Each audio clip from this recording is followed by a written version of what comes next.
Pro Group Management. Workers' comp that works for you.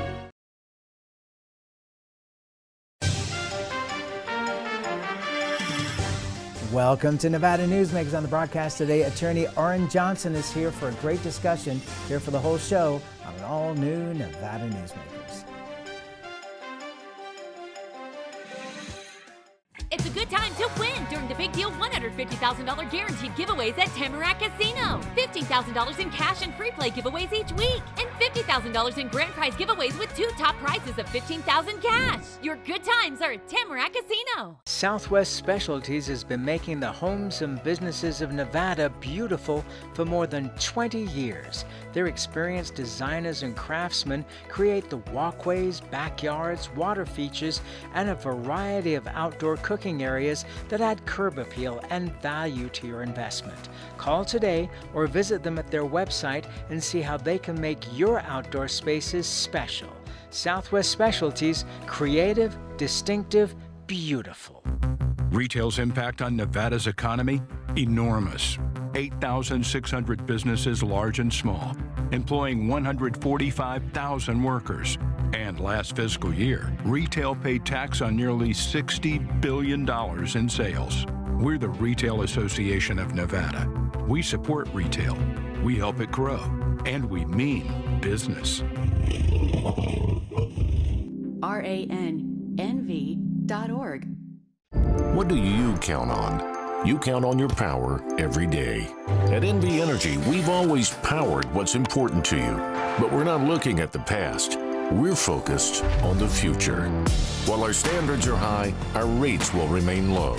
And our commitment to renewables isn't just meeting standards, but leading the way. Because you can count on more than just your power. You can count on the company who brings it to you. That's our promise. You can count on it. Nevada Newsmakers Studio is located at the headquarters of the Nevada Trucking Association. Motion and purpose are a truck's greatest virtue. This is Nevada Newsmakers with host Sam Shad, a no-holds-barred political forum. Now, from the Nevada Newsmakers broadcast headquarters, here is Sam Shad. And back on Nevada Newsmakers, we're always pleased to welcome back to the program Orrin Johnson, the attorney and wonderful writer. It is a pleasure to have you back, sir. Thank you. It's good to be here. All right. So what were your hopes and dreams going into this election? Let's start there. Well, my hope and dream in every election is that whoever wins does a good job. I mean, truly, at the end of the day, we all are innately kind of tribal, and I think that's part of who we are. I tend to vote for Republicans, although not always exclusively. I was hoping that more Republicans would win, I think, to repudiate a lot of the policies the last 2 years that have just been so destructive of civil rights and civil liberties. I was very glad to see Sisolak lose. I was glad to see the Republicans take over the House of Representatives and see some divided government again, and hopefully some accountability for the Democrats nationally and locally.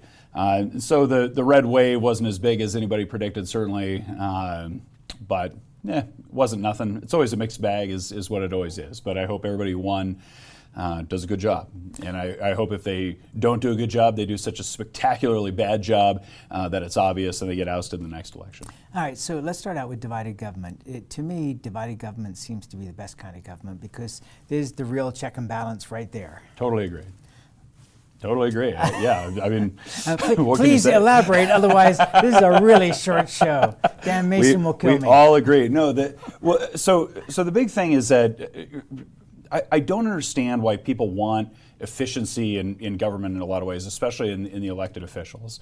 There's always, and we've recognized this since the dawn of, I guess, the Enlightenment, that people will seek power. It's a hell of a drug, and people will abuse that power to some degree. And it doesn't matter if they're Republicans, it doesn't matter if they're Democrats, it doesn't matter anything else. And so we set up this system of government in this country that's been wildly successful, not because we hope that we're only electing angels and good people, but because we recognize that we're not going to elect angels and good people.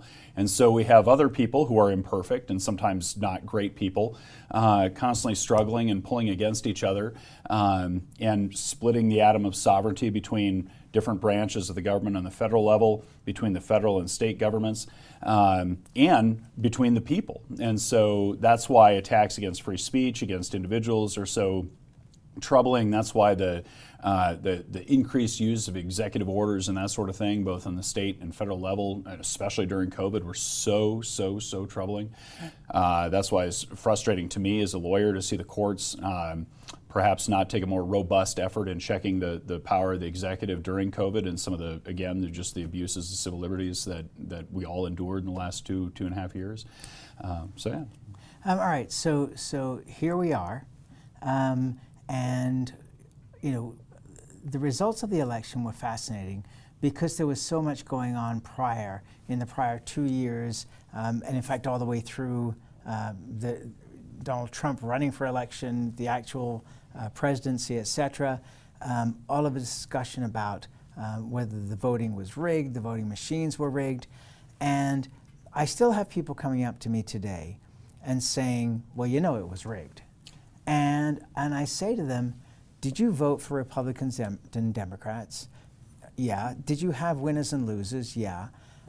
Okay, where do you see this conspiracy? Do you feel that every county clerk, every secretary of state, every DA, every sheriff, everybody ignored all the obvious signs of fraud to let this happen? Or don't you look at this and go, the system worked. I had winners and losers. So I think the whole election security thing is frustrating to me because it's become like so many things totally binary, and that's not helpful in solving problems and having a system that everybody trusts. What do you mean binary? So either our system is totally perfect and nobody should, and how dare you question it, and as soon as you say how dare you question it, by the way, now I become very suspicious. Or then you have people like it's all this vast conspiracy and everybody, you know, every election is fraudulent. Both of those positions are wrong, I maintain. In 2020, I was very frustrated when essentially by fiat our election system was changed, and with the legislature involved, but behind closed doors and without the kind of checks of the people being able to go in and that sort of thing. We legalized ballot harvesting. That's a crime in most states and that sort of thing. That bothers me. I think that leads to election outcomes that maybe are not reflective of the will of the people necessarily. And it allows for, and there's always some low-scale fraud, people submitting extra ballots, always, every single time. And so the question is when you have super close elections, and we often do, there's always a margin of fraud. And that's always been true. That's been true since we've had elections. People have realized that you can stuff a ballot box and that sort of thing. You don't have to wear a tinfoil cap to understand that and know that. And so for years we've had election security laws of various types. This is why we register people in advance. This is why in Iraq, after Saddam Hussein fell, they had the purple finger, paper ballots, all that sort of thing. There's a lot of different ways to do it. But in 2020, when I went and cast my ballot, everybody was nervous. Not everybody, but I was, and they were just sending out ballots to everybody willy-nilly. The check on that was supposed to be you had to bring that ballot if you wanted to go vote in person. I went and voted in person. And they looked at my ballot that I had in my hand to give them to destroy or do whatever they did. And they said, you can give it to us, we'll just throw it in that box there, which bothered me, or you can just keep it. And that it was not in accordance with the law, it wasn't in accordance with the security procedures, and it really bothered me. And my wife's ballot, my legal assistant's ballot, exactly the same thing happened there. And even now, they got better. I brought my ballot this year, but you can just sign an affidavit saying, no, I promise not to vote twice. And I see that as somewhat inadequate. So I don't think there was vast fraud or anything else like that. But what I want to see is the election systems such that they are so obviously secure. It's kind of like when you go to the casino. They want you to see those cameras. They want you to know that security is there. Armored trucks don't look like armored trucks just because they need to be armored that way. They also look armored, and that's really, really important.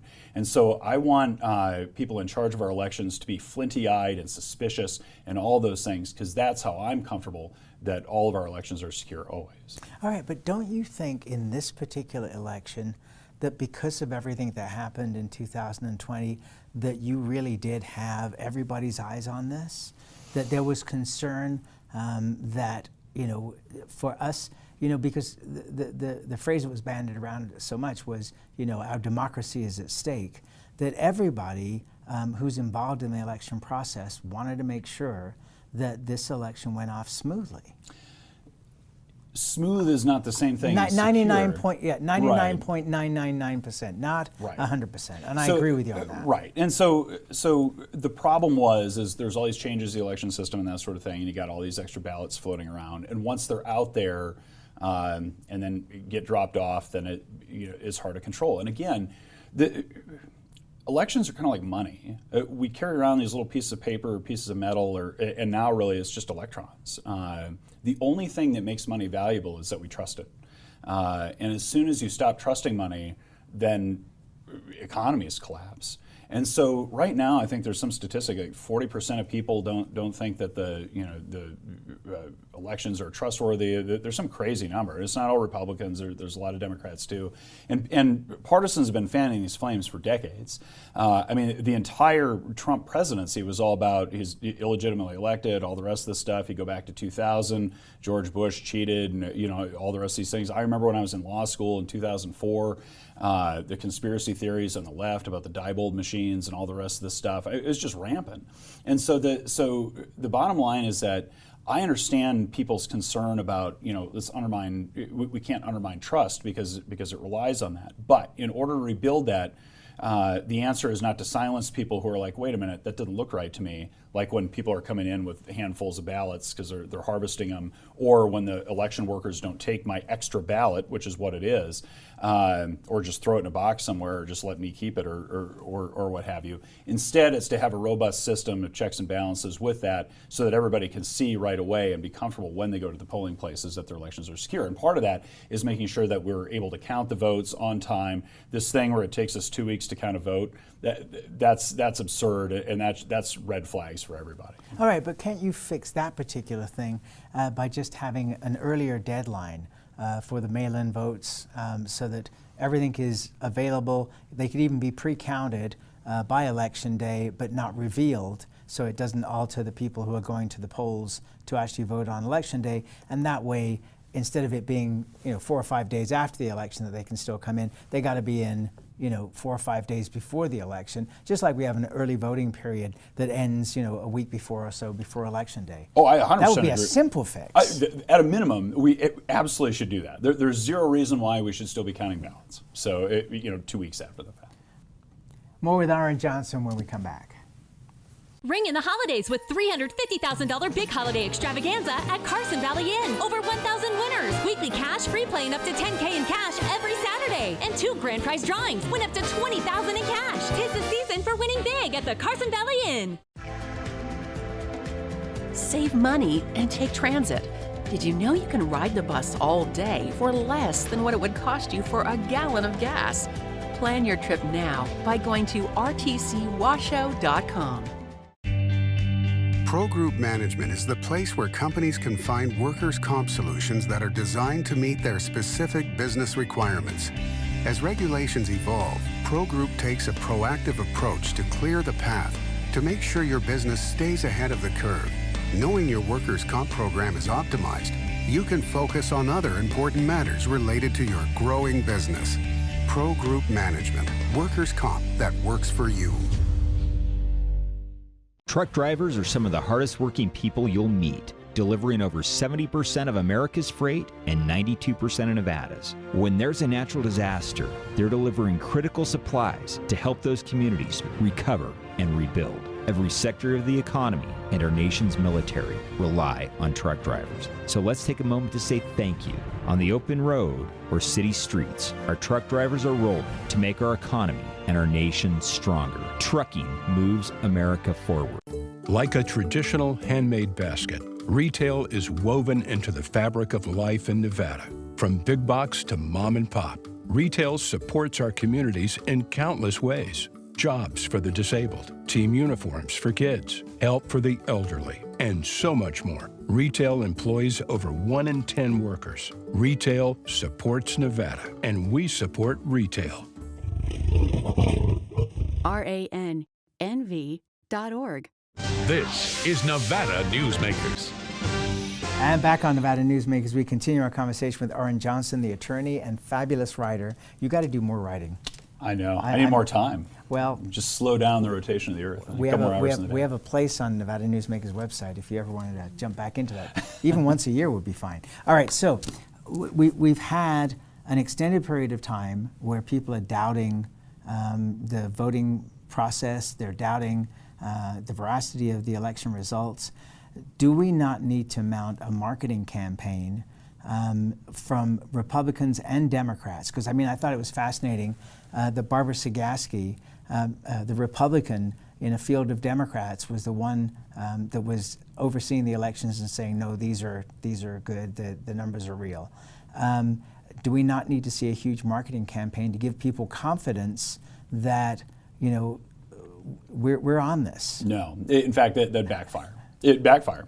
So nobody trusts the government right now. Nobody should. After the COVID debacle and just straight up lies and misinformation coming from the government about COVID vaccines, against the efficacy of lockdowns, against everything else, and against just the basic competency of the government during the COVID and the decisions that were made that all turned out to be wrong. All the crazy tinfoil hat conspiracy theorists, frankly, turned out to be more right than a lot of the government officials reassuring us that everything was safe and everything was fine and they were doing all the right things, because they absolutely were not. And so if those same people come out and tell me, I promise you it's all good to go, I have no reason to doubt that the elections aren't secure until one of those people comes and tells me that they're secure, and now all of a sudden I'm suspicious.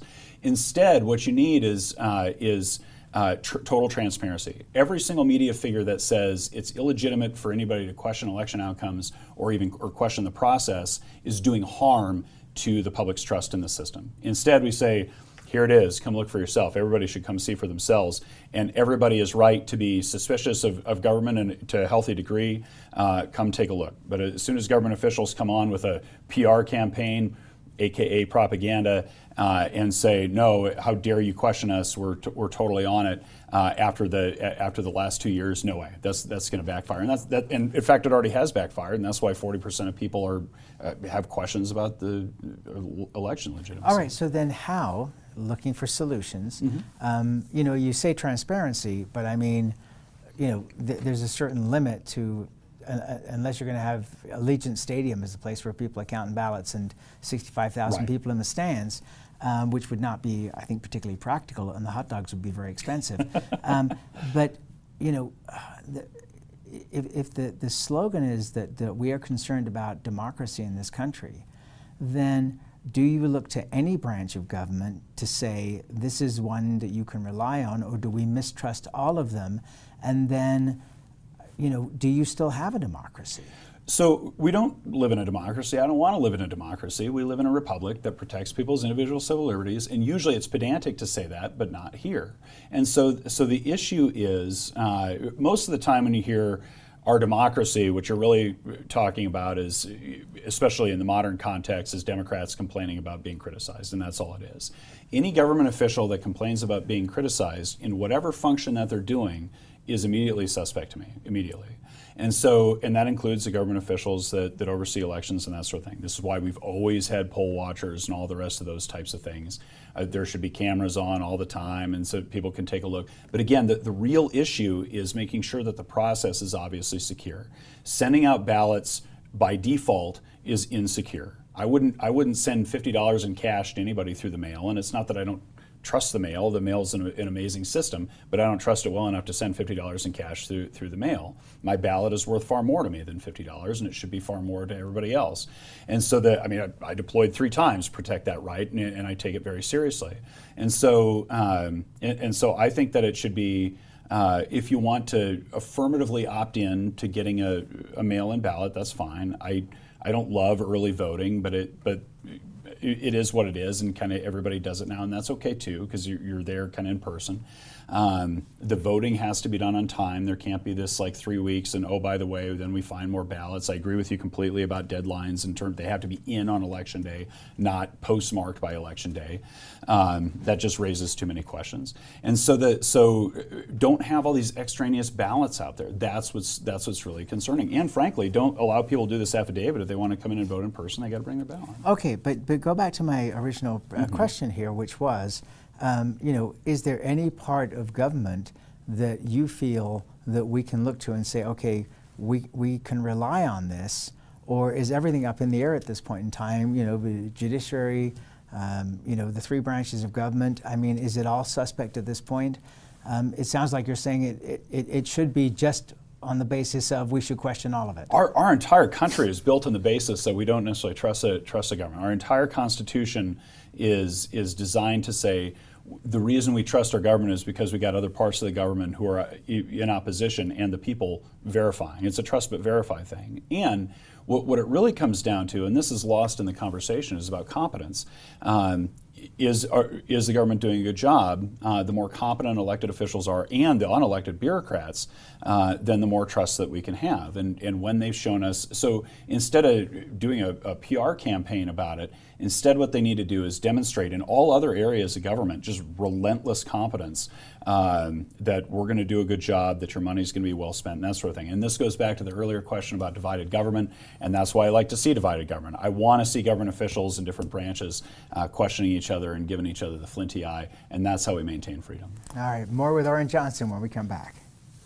Pro Group Management specializes in providing industries with the necessary components to satisfy and exceed workers' comp requirements. Every business has unique needs and specific regulations. Pro Group Management stays ahead of the curve, providing up-to-date services to keep your industry in top form.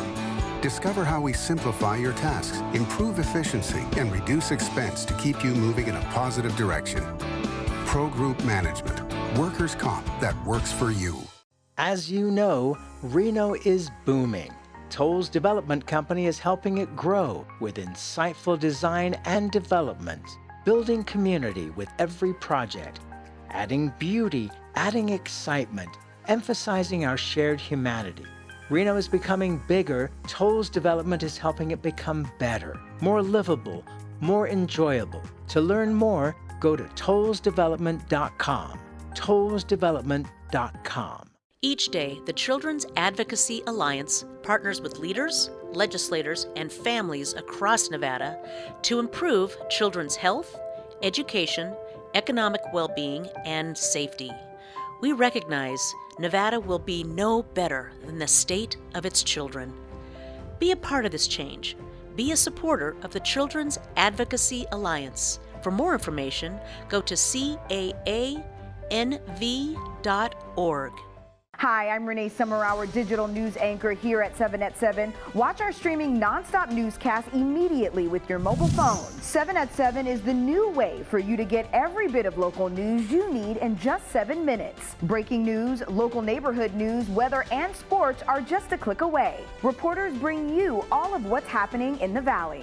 From Roku, Amazon Fire, Apple TV, YouTube, and more. Get every bit of local news you need from the RJ and LVRJ.com. Win during the Big Deal $150,000 guaranteed giveaways at Tamarack Casino. This is Nevada Newsmakers. And back on Nevada Newsmakers, a great conversation going here with Orrin Johnson, the attorney.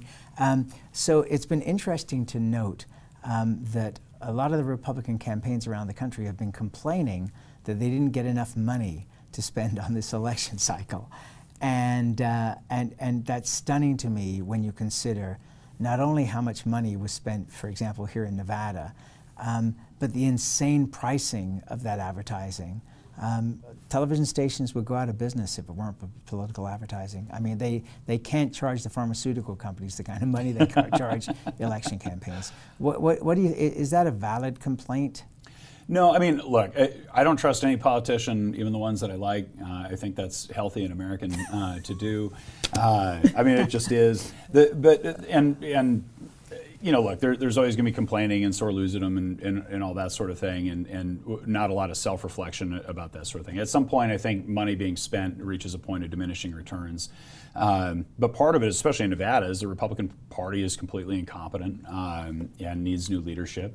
Is not the Democratic Party itself, not the Victory Fund that took over the Reid machine, right, but the Democratic Party itself also in the same boat? Probably, although they have the victory fund, and I don't think the Republicans do. And for Republican candidates, they're all on their own. There's not a lot of coordination, and in fact the fact that they do as well as they do is really extraordinary. Well, I think the Republican Party may not have the coordination, but there are lots of Republican groups around the country and within the state that organize money. So it's been that way for the Republican Party for decades. That the party itself doesn't get the money, but there's lots of Republican money. Right, no, and that's true. But again, it goes back to the individual candidates. It goes back to competence. If you demonstrate competence, that you're going to do a good job with that money, then people will invest in you. And when you don't, then they won't. And that's been the frustration, I think, with a lot of Republicans, and it's a recruitment issue with Republicans. Whereas Democrats, I don't think their candidates are any better, but those particular activists know that when they spend the money, it's going to go to a well-oiled machine, and it's actually going to do some good. And if it goes to Republicans, who knows what's going to happen? So there's part of that too. It's just a fascinating time in American politics, and we do live in interesting times. It's yeah, the curse. But I mean, the noise of the television commercials is, and we run them here, and we are happy to take the money. I mean, that's what keeps the program on the air. But the reality is, it's so much noise. I don't even know. People don't even know where they get their messages from to buy soap these days. So when you're just slammed with, he's no good, she's no good, he's no good, they're no good, the message is lost. It's, again, back to marketing. It's not a good thing. And the point of diminishing returns. And so absolutely. Well, it's never a point of diminishing returns when we have you on the program. Thank you for doing this, as always. Absolutely. Always happy to be here. Thank you, Sam. Thank you, and we'll be right back. I'm here at the Carson Valley Inn in Minden with Joey Whitaker. One of the things I love about the Carson Valley Inn here in beautiful downtown Minden is CV steak. I have eaten here so many times. Tell folks what they can expect when they come here to eat. It's a beautiful room, great service. We have certified Angus beef, seafood, lamb, a great range of appetizers, and wonderful desserts. Jean-Michel's done a great job of selecting some beautiful wines for us. The customers love it, and we've got a great selection of cocktails as well. It's not a long way to get away to the Carson Valley Inn. A bird's eye captures its surroundings at different heights. At Brian Culpa Photography, we can make your imagination soar over buildings, parks, cityscapes, and beyond. Brian's images tell the story and get the job done. If you need a new perspective to tell your story, contact Brian today. Brian Culpa Photography. Experience the bird's eye view at brianculpaphotography.com. What do you count on? You count on your power every day. At NV Energy, we've always powered what's important to you, but we're not looking at the past. We're focused on the future. While our standards are high, our rates will remain low. And our commitment to renewables isn't just meeting standards, but leading the way. Because you can count on more than just your power. You can count on the company who brings it to you. That's our promise. You can count on it. Pro Group Management specializes in providing industries with the necessary components to satisfy and exceed workers' comp requirements. Every business has unique needs and specific regulations. Pro Group Management stays ahead of the curve, providing up-to-date services to keep your industry in top form. Discover how we simplify your tasks, improve efficiency, and reduce expense to keep you moving in a positive direction. Pro Group Management, workers' comp that works for you. Win during the Big Deal $150,000 guaranteed giveaways at Tamarack Casino. As always, you can watch Nevada Newsmakers 24 hours a day at NevadaNewsmakers.com. We'll see you on the next show.